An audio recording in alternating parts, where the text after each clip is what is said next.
Hello students. Now today is the last day for this sum because from 3 lectures continuingly we are seeing this sum, but definitely all the 3 lectures in all the 3 lectures this sum is done with different formulas. Answer will be same.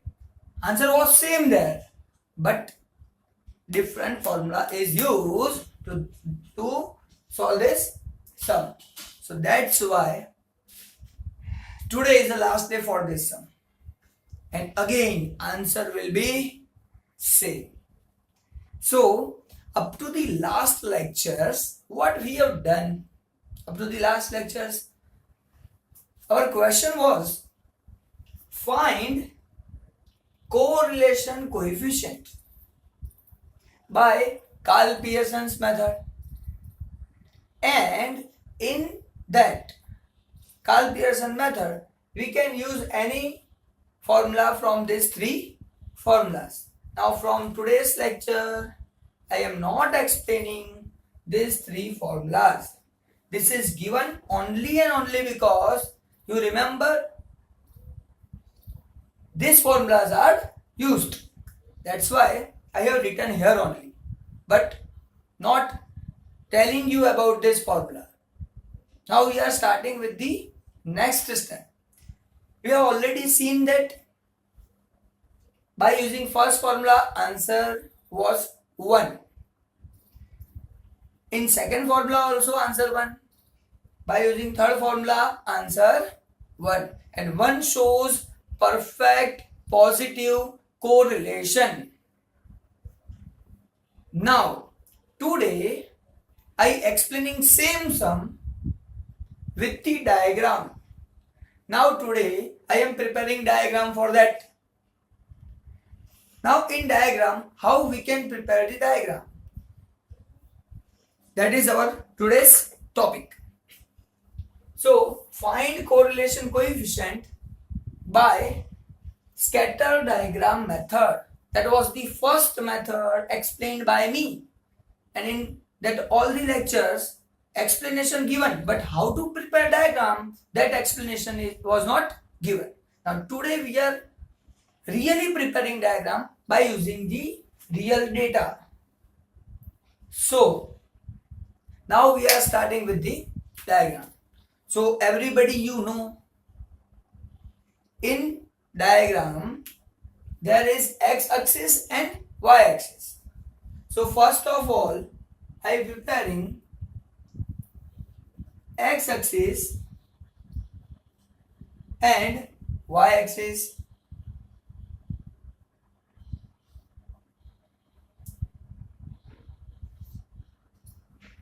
So my first step is what? Prepare x-axis and y-axis on the diagram. So it's x, it's y, and this is starting, its starting point is origin point 0, O, whatever you can write here. So origin point. Now on x-axis we are plotting values of x, and on y-axis we are plotting values of y. Simple. So here what we need to plot on x-axis. So here values of x is given. So values of x is 1, 3, 5, 7, 9. These are the values of x, and these values we need to plot on x-axis. So on x-axis minimum value is what?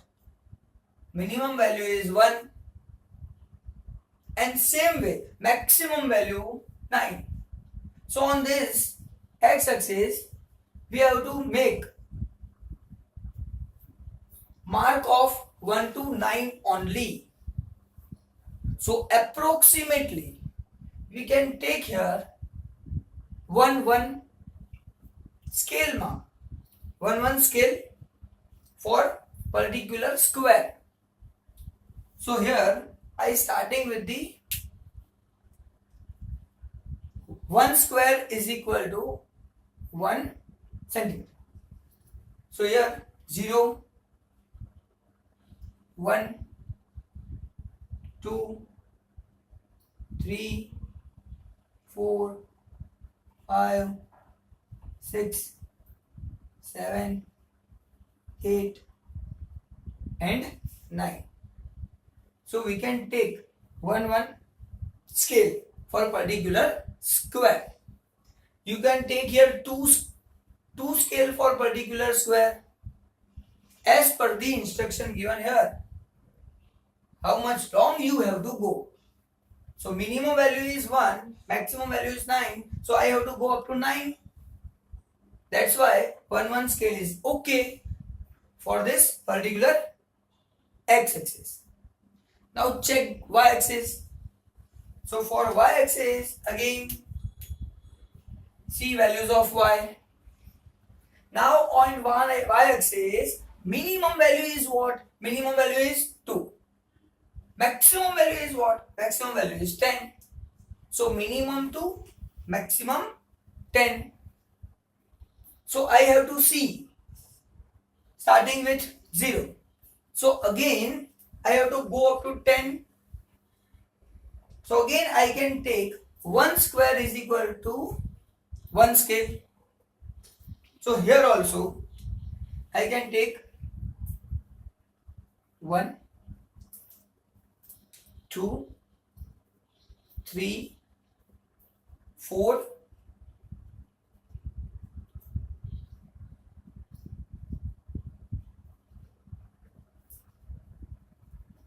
up to 10.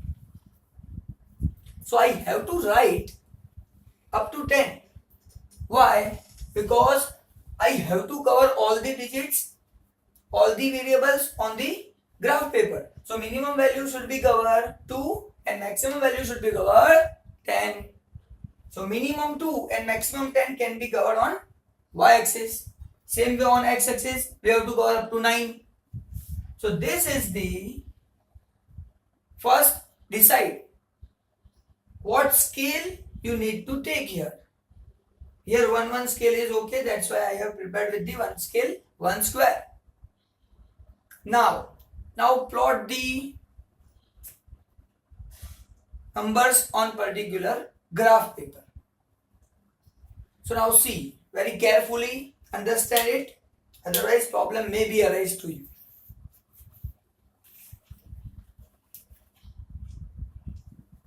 X is equal to 1 and y is equal to 2.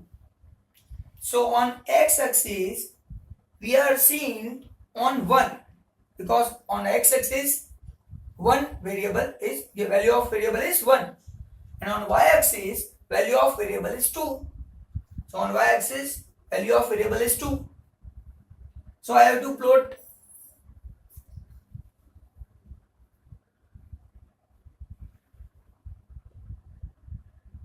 so here on this dot, if we are seeing on x-axis, then see, so on x-axis it's 1 and on y-axis it's 2. So my point is here. So it is the plotting of the points on graph paper on the basis of given value of variable. So first variable value is given 1 and 2 for x1, y2. So on x-axis 1, on y-axis 2, both are together. That is my point. Same way, go ahead. Next, 3 and 4. On x-axis 3 and y-axis 4. So here also, check it. On x-axis 3. On y-axis 4. So I have to plot one point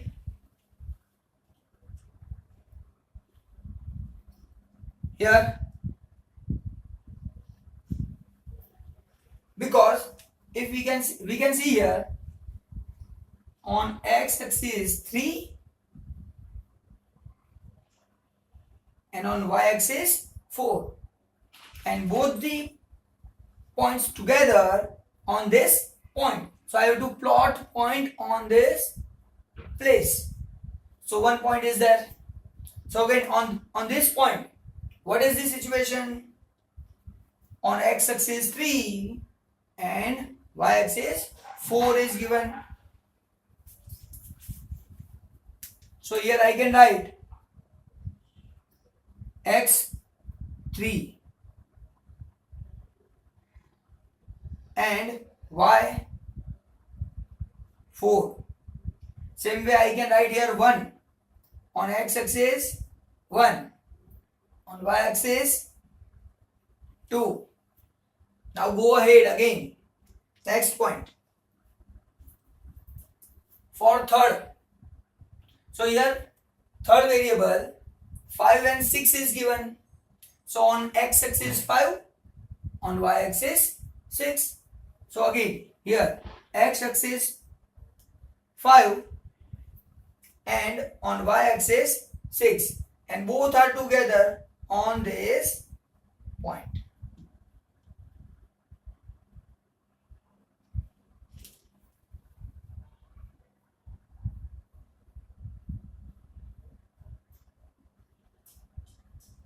So I plot one point here where we can see on x axis it's a 5 and on y axis it's 6, and I can write here x axis 5 and on y axis 6. This is the point. Now again go ahead. Third point is given. Third point is 7 and 8. On x axis 7, on y axis 8. So on x axis 7 and y axis 8. Now I can plot point.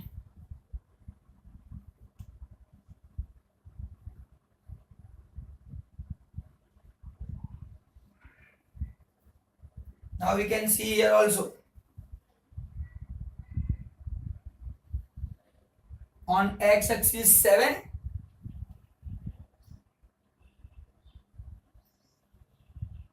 and on y axis 8.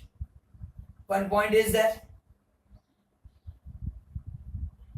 And last point, 4 points are plotted on the graph paper. Now last point is 9 and 10. So on x axis 9 and on y axis 10. So make point where both are combined.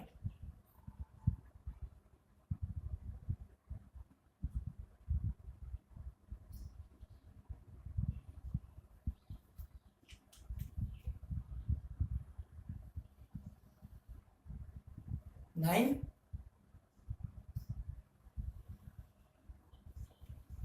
10. So here I can write on x axis 7. So first 7 and on y axis 8. Then y 8.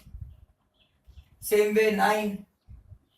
So here x axis 9, on y axis 10 is given. So y axis 10. Now what is our step actually? Now draw a line passing through all the points. And if not possible to cover all the points, then it is partial relation. It shows partial relation which we have done in last lectures.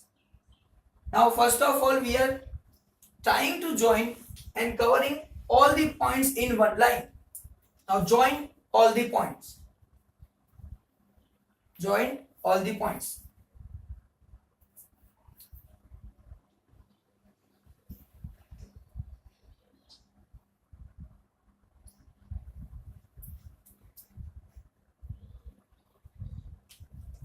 Now here we can say, we can see here easily all the points are covered in one line. All the points are covered in one line. And what is the slope of graph? What is the slope of line? Left to right increasing. Now remember that thing which was done in first lecture. If all the points are on one line, then we can write answer that shows perfect relation. That shows perfect relation. Now positive or negative, that we cannot understand easily. That is depend on what? All the points are covered on one line, then perfect. Sorry, I have written here one wrong thing.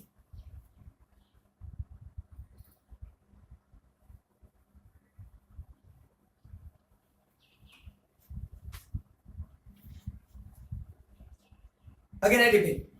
If all the points are covered on one line, then it shows perfect relation. If all the points are shown on one line, it shows perfect relation. Now, here we can understand all the points are covered by one line, then it is a perfect. That is the fixed one. But it's a positive or negative. How we can understand that thing? It's positive or negative? So that we can understand by slope of the line. Now here, what is the slope of the line?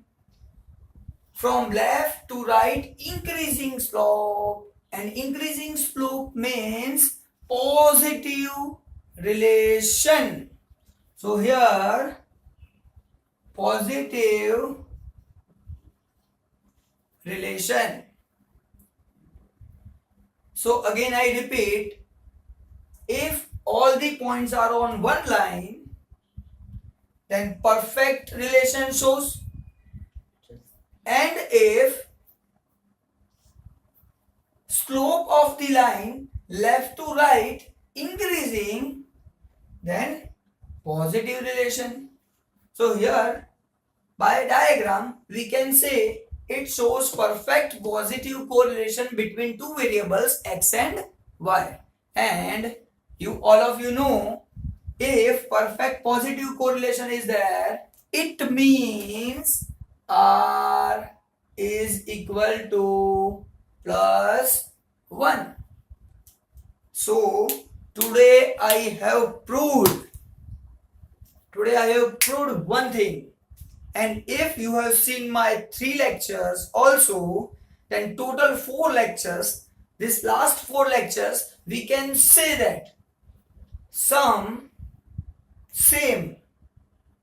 You can find value of that sum by any formula or by scatter diagram also. Here perfect relation is there. That's why scatter diagram is also useful to find the value.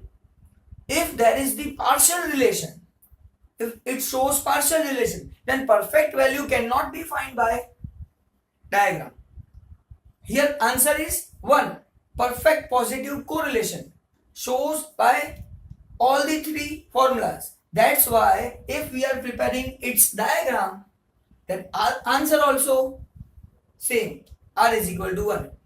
If partial relation shows, suppose by using the formulas I get 0.75, then by preparing diagram I can understand it's a positive relation. But how much positive is there, that cannot be understood by me.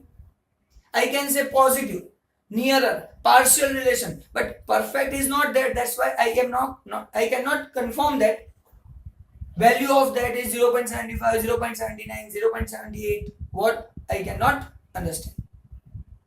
So here perfect relation is there. That's why r is equal to 1 is my answer. So for the same sum which is not given in your textbook but prepared by Kamal sir. Now this sum is what? Brahmastra. If you are doing this sum with 4 methods, 3 formulas, first method Karl Pearson, second scatter diagram method, then you can understand easily all the sums can be possible by any way. Now I repeating all the things from top to bottom. Fast and quick revision of the chapter. Now name of chapter, chapter number 2, linear correlation. What is the meaning of correlation? Relation between two variables. Because of one variable changes, other variable also changes. That is the cause-effect relation. Then there is correlation between two variables. Linear correlation. If changes is in the same proportion or nearer proportion, then we can say it's a linear correlation between two variables. Going ahead, find value of correlation. So it is correlation coefficient denoted by R, and that value of correlation coefficient R can be found by 3 methods. First, scatter diagram method. Second, Karl Pearson's product moment method. And third, Spearman rank correlation method. Now important thing, scatter diagram method is here, which I have done here today. Karl Pearson's product moment method, which we have done with 3 formulas. Now only one method is remaining for this chapter. Then after chapter will be over, and that is Spearman's rank correlation method. Now I told you in last lectures, that is scatter diagram method and this Karl Pearson method is talking about variables, and Spearman is talking about attributes. So generally Karl Pearson had given their results on variable basis. He had said that on the basis of variable we can find correlation, but on the basis of attribute we cannot find correlation. But Spearman had told it is possible even in attributes also, and given the formula to find correlation coefficient by between two attributes also.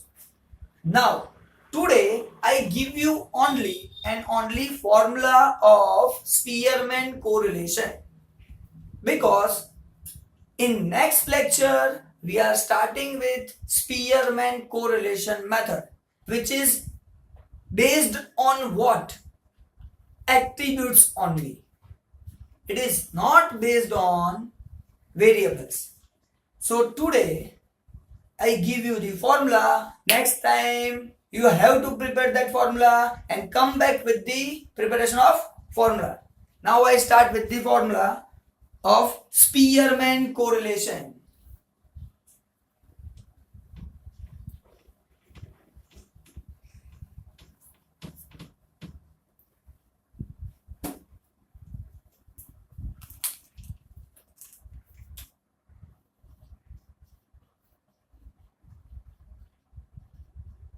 Spearman's rank correlation method. Now its formula to find correlation coefficient R is equal to 1 minus 6 sigma d square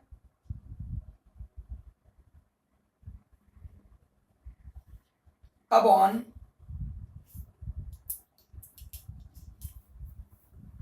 n square minus 1. And sometimes we are using 6 sigma d square plus CF upon n square minus 1. Again I repeat, Spearman's rank correlation formula, because in next lecture we are doing sum on the basis of Spearman's rank correlation formula. Now R is equal to 1 minus 6 sigma d square upon n square minus 1. And sometimes we have to use 1 minus 6 sigma d square plus CF upon n square minus 1. Now when we have to use in the formula CF and when we are not using CF, that we will discuss in the next lectures. But first of all, in textbook 2 formulas are given, but as per Kamal sir method, we are understanding and remembering only one formula that is given to you here. 1 minus 6 sigma d square plus CF upon n square minus 1. Please remember only this one formula. In all the sums, it is possible. You can use this formula and get the answer. And thank you very much for this last lecture for this sum. Because in next lecture, we are doing different sum. Thank you very much. See you in next lecture.